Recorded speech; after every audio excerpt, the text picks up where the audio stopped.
सुप्रभात बच्चों। कल हम लोग कैकई का अनुताप शीर्षक से काव्य से पठन पाठन कर रहे थे। आज उसी के आगे हम लोग पढ़ना प्रारंभ करेंगे। यह सच है तो अब लौट चलो तुम घर को, चौके सब सुनकर अटल कैकई स्वर को। सबने रानी की ओर अचानक देखा, वैद्यो तुषारवृता यथा विधु लेखा। बैठी थी अचल तथापि असंख्य तरंगा, वह सिंही अब थी आहा गोमुखी गंगा। प्रस्तुत पंक्तियों में कैकई का वर्णन आता है। अभी आपने राम और लक्ष्मण का वार्तालाप देखा, भरत और राम का वार्तालाप देखा। राम के अयोध्या से पंचवटी वनवास में चले आने पर भरत उनको मनाने के लिए आते हैं। उनके साथ अयोध्या का संपूर्ण समाज, सचिव, मंत्री, सुमित्रा, कौशल्या, कैकई सभी रानियाँ आती हैं, जिससे राम फिर से वापस अयोध्या लौट सकें। भरत अपनी हृदय की वेदना राम से कहते हैं। राम उनकी पीड़ा को, उनके प्रेम को पहचान कर अपने हृदय से लगा लेते हैं और इसके पहले की पंक्तियों में कहते हैं कि जिसके हृदय की था उसको जन्म देने वाली माँ नहीं समझ पाई तो अन्य कौन समझ सकता है। इस पर कैकई वहाँ पर उपस्थित थी उस सभा में। अब उनके द्वारा जो भी विचार सामने आते उन्हीं का वर्णन पंक्तियों में है। तो यहाँ पर आगे कैकई कह रही हैं, यह सच है तो लौट चलो तुम घर को। कैकई अब राम से कह रहे हैं कि हे राम, तुमने यह सही कहा कि मैं भरत की माता होकर के भी भरत के हृदय को, कोमल हृदय को नहीं समझ पाई और स्वार्थ में तुम्हें वनवास दे दिया। यदि यह सच है, मैं भरत को नहीं समझ पाई, मुझसे गलती हो गई। अगर यह सच है तो अब तुम घर को लौट चलो। वह राम को अयोध्या लौटा ले चलने का प्रयास कर रही हैं और कहती हैं कि अगर यह सत्य है कि मैं अपने पुत्र के हृदय के भाव को नहीं समझ पाई तो तुम इस बात को समझ गए हो, तो वापस अयोध्या अब लौट चलो। चौके सब सुनकर अटल कैकई स्वर को। वहाँ बैठी हुई संपूर्ण सभा, जब यह कैकई के मुँह से ये वचन निकले कि यदि यह सत्य है मैं भरत को समझ ही नहीं पाई तो ये गलती मेरी है, तो अब तुम लौट चलो। यह बात को सुनकर वहाँ बैठी हुई संपूर्ण सब सुनकर अटल कैकई स्वर को, सभी चौंक गए। अटल के यह दृढ़ निश्चय स्वर को सुन करके वहाँ पर बैठी हुई संपूर्ण सभा आश्चर्यचकित हो गई। सबने रानी की ओर अचानक देखा और सभी ने अचानक से रानी की ओर देखना प्रारंभ कर दिया। क्यों? वैद्यो तुषारवृता यथा विधु लेखा। वैद्यो का अर्थ है विधवापन से, तुषारवृता का अर्थ है कोहरे से ढकी हुई, यथा मीन्स जैसे, विधु लेखा का अर्थ है चंद्रमा की किरण। जो रानी थी वह सबको कैसी लग रही थी? वैद्यो तुषारवृता यथा विधु लेखा। वैद्य विधवापन से, अर्थात वह श्वेत वस्त्र को धारण किए हुए ऐसी लग रही थी मानो कि किसी चंद्रमा की किरण को या चांदनी की किरण को। विधु लेखा का अर्थ है चंद्रमा की किरण या चांदनी की किरण। यथा मीन्स जैसे, तुषारवृता का कोहरे की चादर। कैकई श्वेत वस्त्र को धारण किए हुए विधवापन से वहाँ बैठी हुई ऐसे प्रतीत हो रही थी मानो कोई चंद्रमा की या चांदनी की किरण कोहरे से ढकी हुई प्रतीत हो रही थी। अर्थात उनको कैकई एक चंद्रमा की किरण के समान और उनके वस्त्र उनको कोहरे के समान ढके हुए थे। बैठी थी अचल तथापि असंख्य तरंगा। और वहाँ पर वो बैठी तो अचल यानी स्थिर थी, चल नहीं रही थी, लेकिन उनके मन में तथापि असंख्य तरंगा, पर उनके मन में असंख्य बहुत सारे विचार की तरंगें उत्पन्न हो रही थी। वह सिंही अब थी आहा गोमुखी गंगा। लोगों के मन में विचार आ रहा था कि कभी यह कैकई सिंघनी के समान थी, लेकिन हाय आज वह गोमुखी गंगा के समान पवित्र सी प्रतीत हो रही थी, क्योंकि उसे अपने किए का पश्चाताप हो गया था और वह अपनी गलती को मानकर राम को फिर से अयोध्या लौटा ले चलने के लिए प्रयास कर रही थी। एक बार पुनः इन पंक्तियों को ध्यान देंगे। यह सच है तो अब लौट चलो तुम घर को, चौके सब सुनकर अटल के कई स्वर को। सबने रानी की ओर अचानक देखा, वैधव्य तुषार वृता यथा विधु लेखा। बैठी थी अचल तथापि असंख्य तरंगा, वह सिंगी अब थी आह गोमुखी गंगा। हाँ जन, अच्छा ये आगे की पंक्तियाँ इनको देख लीजिए। यहाँ पर कैकेयी पश्चाताप करते हुए कहती हैं राम से कि यह सच है कि मैं भरत के हृदय को नहीं समझ पाई। अगर यह सच है तो हे राम, हे पुत्र, तुम फिर से अयोध्या को लौट चलो। कैकेयी के इस दृढ़ स्वर को सुनकर, अटल स्वर को सुनकर सभी आश्चर्य से उनको, यानी चौंक के सब सुनकर अटल कैकेयी के इस दृढ़ निश्चय स्वर को सुनकर सभी आश्चर्यचकित होकर चौंक गए और उनको देखने लग गए। सबने रानी की ओर अचानक देखा, सभी ने रानी की ओर अचानक देखना प्रारंभ कर दिया। रानी सबको ऐसी प्रतीत हो रही थी, श्वेतवस्त्र यानी वैधव विधवापन से वो ऐसी प्रतीत हो रही थी मानो चंद्रमा की किरण कोहरे की चादर को ओढ़े हुए वहाँ पर बैठी हो।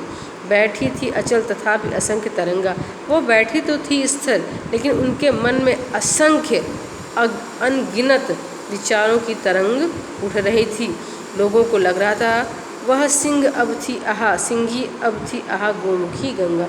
वह सिंघनी, यह कैकेयी तो सिंघनी के समान थी, लेकिन आज यह ऐसे वचनों को बोलकर पश्चाताप कर गोमुखी गंगा के समान पवित्र सी प्रतीत हो रही है।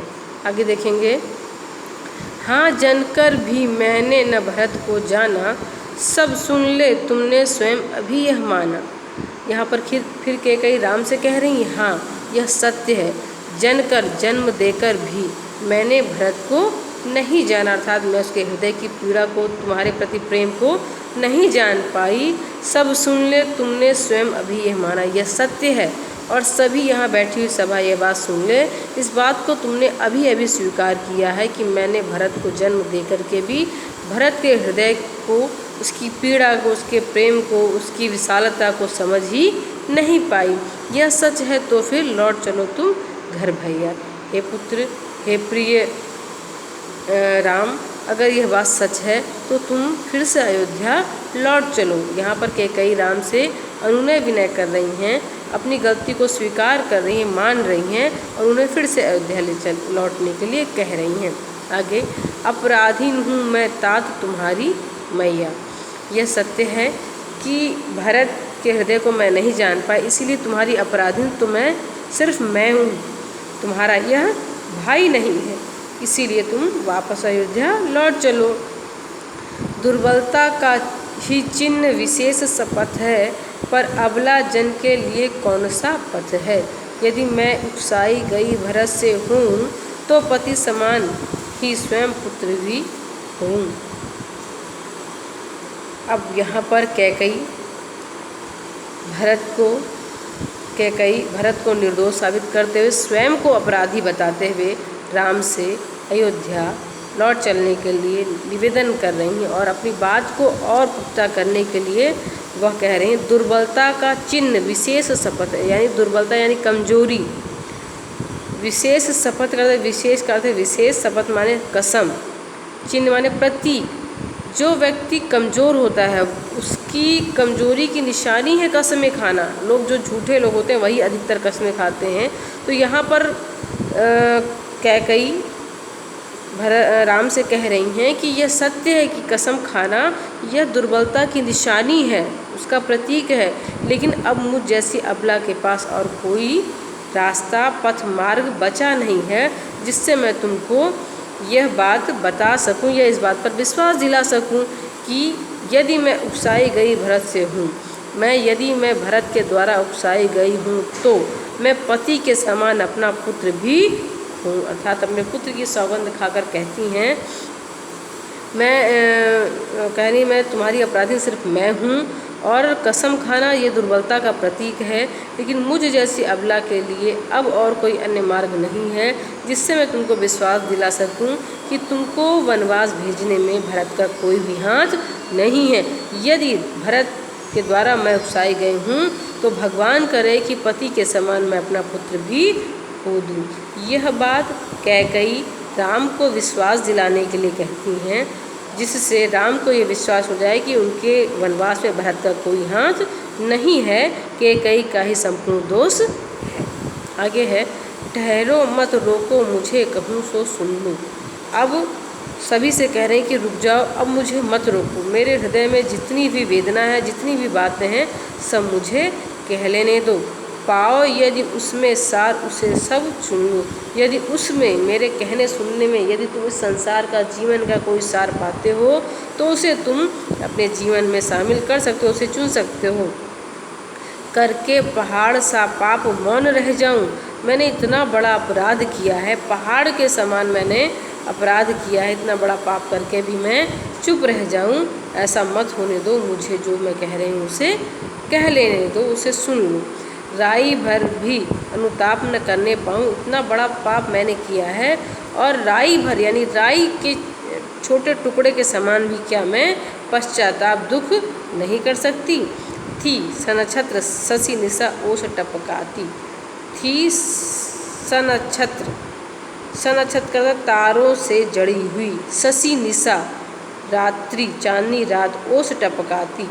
कैकई के इस द्रविड़, इस दुखद, इस दारुण भरे वचनों को सुन कर के वहाँ पर ऐसा लग रहा था मानो तारों से जड़ी हुई चांदनी रात ओस के रूप में अपने आंसू टपका रही हो। रोती थी नीरव सभा हृदय थपकाती, और नीचे संपूर्ण सभा शांत भाव से अपने हृदय को थपथपा रही थी और अपने आंसुओं को रोकने का प्रयत्न कर रही थी और अपने मन को ढांढस बंधा रही थी। उल्कासी रानी दिशा दीप्त करती थी, और रानी की जो वचन थे वो ऐसा लग रहा था मानो उल्का पिंड आकाश से चलकर आ रहा हो, जो चारों तरफ अपना आलोक, अपना प्रकाश फैला रहा हो। सब में भय, विस्मय और खेद भरती थी। उनके वचनों को सुनकर सभी भय, विस्मय और खेद से सबका मन भर गया था। क्या कर सकती थी मरी मंथरा दासी, और आगे और अपने भाव को व्यक्त करते हुए कह रही हैं कि क्या कर सकती थी मरी मंथरा दासी, कि आखिर मेरा मंथरा दासी क्या कर सकती थी। मेरा ही मन रह न सका निज विश्वासी के। सभी जानते हैं कि राम को वनवास भेजने में मंथरा ने ही सारी आग लगाई थी, मंथरा ने ही कैकई को भड़काया था। इस वजह से अब वो मंथरा को भी दोषी नहीं ठहरा रही, स्वयं को दोषी ठहराते हुए कह रही हैं कि आखिर मेरा मंथरा क्या कर सकती थी। यदि मेरा मन दृढ़, विश्वास पक्का होता तो मंथरा कुछ भी नहीं मेरा बिगाड़ सकती थी। जल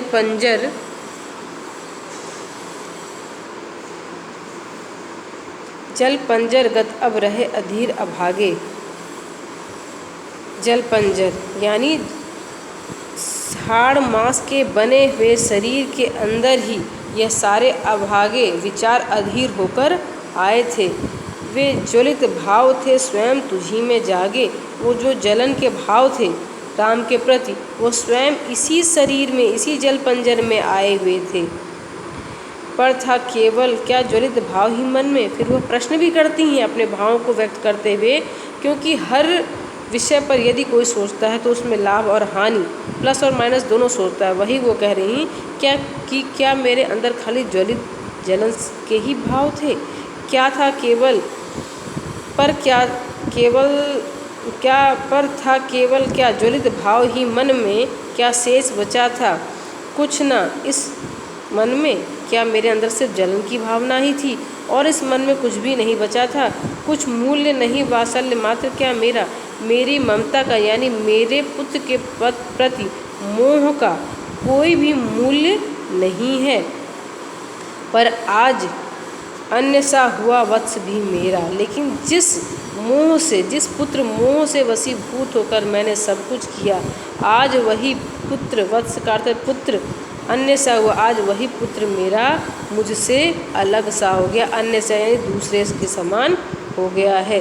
थूके मुझ पर त्रैलोक भले ही थूके, यह संसार भले ही मुझ पर थूके। जो कोई जो कह सके कहे क्यों चूके। भले ही संसार, आने वाला संसार, जो चाहे मुझे कहे, जो चाहे कहे और क्यों वह चूकेगा। छीने न मात्र पद किंतु भरत का मुझसे, हे राम दुहाई करूं क्या तुझसे। अंत में कह रही हैं कि भले ही संसार मुझ पर थूके, मेरे किए हुए कृत्य की बुरी बुराई करे, निंदा करे, मुझे कोई फ़र्क नहीं पड़ता, लेकिन भरत की माता होने का पद जो है वो मुझसे न छीना जाए। हे राम, मैं तुमसे दुहाई करती हूँ, तुमसे करुण वंदन करती हूँ कि यह पद मुझसे न छीना जाए, अर्थात माता होने का, भरत की माता होने का पद मुझसे न छीना जाए। एक बार फिर पुनः पूरा देख लेंगे जहाँ कोई समस्या हो। यहाँ पर अब कैकेयी का संवाद प्रारंभ होता है राम से। संपूर्ण सभा को संबोधित करते हुए कहती हैं, राम को संबोधित करते हुए कहती हैं, यह सच है तो अब लौट चलो तुम घर को, हे राम, यदि यह सत्य है तो तुम घर को लौट चलो। कैकेयी के इन स्वरों को सुनकर, अटल स्वरों को सुनकर सभी आश्चर्यचकित होकर उनको देखने लगते हैं। वैधव का अर्थ है विधवापन से। कैकेयी को विधवा वस्त्र धारण किए हुए पहने हुए देखकर ऐसा लग रहा था मानो चंद्रमा की किरणें कोहरे की चादर को ओढ़कर बैठी हुई हैं। कैकेयी बैठी तो स्थिर थी, लेकिन उनके मन में असंख्य विचार की तरंगें उफन रही थीं। वह लोगों को लग रहा था, वहाँ बैठे हुए लोगों को लग रहा था कि वह सिंही अब थी आहा गोमुखी गंगा। जो कैकेयी सिंघनी के समान थी, अब वह आज पश्चाताप करके गोमुखी गंगा के समान पवित्र हो गई है। अब कैकेयी यहाँ पर कहती है, हाँ जानकर भी मैंने भरत को न जाना, मैं भरत को जन्म देकर के भी न जान पाई। यह सब सुन ले, तुमने स्वयं अभी यह माना, यह बात सभी सुन ले, तुमने स्वयं ही अभी यह बात मानी है। यह सच है तो हे राम, तुम अयोध्या को लौट चलो। तुम्हारी अपराधीन मैं हूँ, तुम्हारी मैया और कोई नहीं है। मैं सौगंध खाकर, कसम खाकर कहती हूँ, ये मुझे पता है कि सौगंध कसम ये कमज़ोर लोगों की निशानी है, फिर भी मेरे पास और कोई रास्ता नहीं है। अबला जन, यानी स्वयं को अबला कह रही हैं, मुझ जैसी अबला के पास इसके सिवा दूसरा कोई पथ मार्ग नहीं है। इसीलिए मैं सौगंध खाकर कहती हूँ, यदि मैं भरत के द्वारा उकसाई गई हूँ तो मैं पति के समान ही अपने पुत्र को खो दूँ। अर्थात अपने पुत्र की सौगंध खाकर कहती हैं कि तुमको वनवास भेजने में भरत का कोई हाथ नहीं है। ठहरो मत रोको, मुझे कहूँ जो सुन लो। और उनके इस दशा को देख करके सभी लोग व्याकुल हो उठते हैं, तो वो कहती हैं, रुक जाओ, मुझे मत रोको, मैं जो कुछ भी कह रही हूँ सुन लो। पाओ यदि उसमें सार, उसे तुम चुन लो, और यदि तुम उसमें कोई सार पाते हो तो उसे चुन लो। करके पहाड़ सा पाप मौन रह जाऊं, मैंने इतना बड़ा पाप किया है राम को वनवास भेजकर, इस पहाड़ जैसे पाप को करने के पश्चात भी मैं मौन कैसे रह सकती हूँ। राई सा भी अनुताप न करने पाऊँ, क्या मैं राई के छोटे टुकड़े के समान, दाने के समान भी अनुताप यानी दुख न प्रकट करूँ, पश्चाताप न प्रकट करूँ। सी थी सनक्षत्र शशि निशा ओस टपकाती। उनके इन वचनों को सुनकर, इस व्यथा को सुनकर, इस पीड़ा को सुनकर ऐसा लग रहा था कि चांदनी रात ओस के रूप में, तारों से जड़ी हुई चांदनी रात ओस के रूप में आंसू टपका रही हो। कैकेयी के इस विनम्र वचनों को सुनकर, इस पश्चाताप को सुनकर, और नीचे रोती थी नीरव सभा हृदय थपकाती। नीचे शांत सभा अपने हृदय को थपकाते हुए रोती चली जा रही थी। उल्कासी रानी दिशा दीप्त करती थी और आकाश और पृथ्वी के बीच में वह कैकेयी के वचन और स्वयं कैकेयी ऐसी लगती थी मानो कोई उल्का पिंड हो जिसका प्रकाश चारों तरफ आलोकित हो रहा हो। सब में भय, विस्मय और खेद भरती थी, और सब में वह अपने वचनों से भय, विस्मय और खेद का संचार कर रही थी, भर रही थी।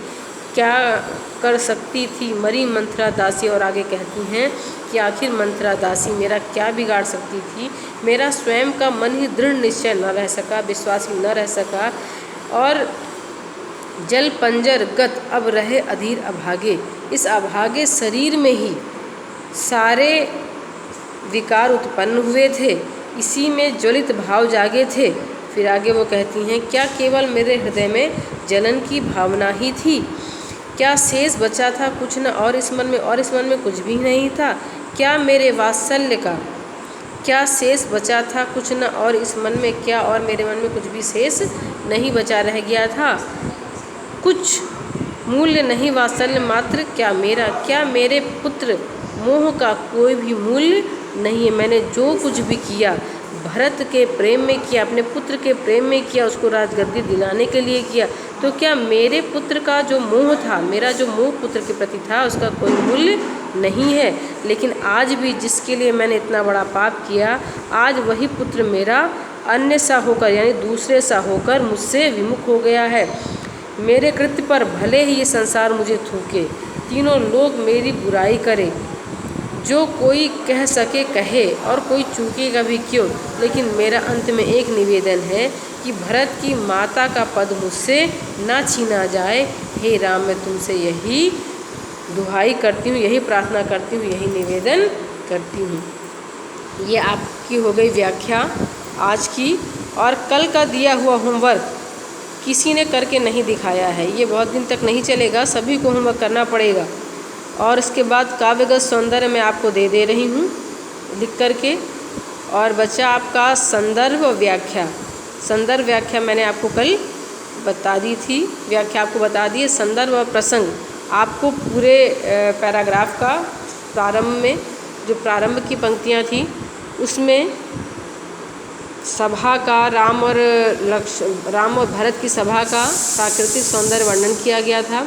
उसके पश्चात भरत और राम का संवाद था। और अब इस वाले जो आज हमने पढ़ाया है आपको पद, इन पद्यांशों में कैकई का अनुताप यानी कैकई के द्वारा किए गए पश्चाताप का वर्णन है। ये आपका प्रसंग हो गया, संदर्भ पूर्ववत ही रहेगा। और उसके बाद काव्य सौंदर्य आपको हम लिख के दे देंगे। सभी को ये होमवर्क शाम को 4 बजे करके दिखाना है।